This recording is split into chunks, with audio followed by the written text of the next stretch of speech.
Good morning. Today is Tuesday, April 26th, 2016. I'm Audrey Troughton. With global warming, polar bears are becoming long-distance swimmers. We've got details. And I'm Anastasia Crockett. How do you run a marathon in outer space? We've got the story. Your CSN News starts now.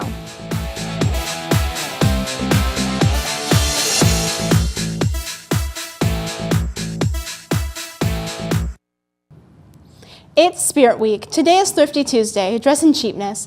Wednesday is Mathletes versus Athletes, dress nerdy or sporty. Thursday, the last day of the school week, is Spirit Thursday, dress in your CHS gear. Friday, take the day off and sleep in.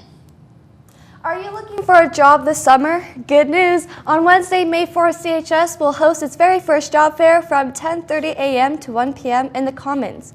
Local companies will be here to tell you about positions they need to fill. Plan to stop by and ask about summer employment. You could walk away with a brand new job. Seniors, please bring in your scholarships for the graduation program to the registrar, Ms. Moore, by Friday, May 13th. Also, if you stole money for one or more AP exams, please pay Mrs. Davis in the front office by April 28th, 2016. Seniors, project graduation will be held on May 24th between 11 p.m. through 5 a.m. at Wahoo's Family Fun Zone. $60 cost will include go-karts, bumper boats, batting cages, miniature golf, laser tag, and much more. Pizza, salad, and breadsticks will be served. Information and reservation paperwork can be obtained at the front office. Cheerleading tryouts will be held today, tomorrow, and Wednesday between 4:30 and 6:30 p.m.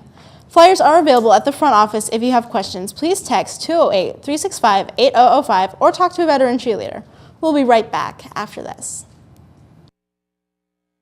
It's that time of year again, prom. Come to the main event in the Rose Room on April 30th from 8 to 11 p.m. Start planning the big moment to ask the special girl or guy. Also, be sure not to forget this is a big event. Tickets start at $30 for singles with an ASB, $35 for singles without an ASB, $45 for couples with an ASB, and $55 for couples without an ASB. Don't forget, April 30th in the Rose Room in downtown Boise.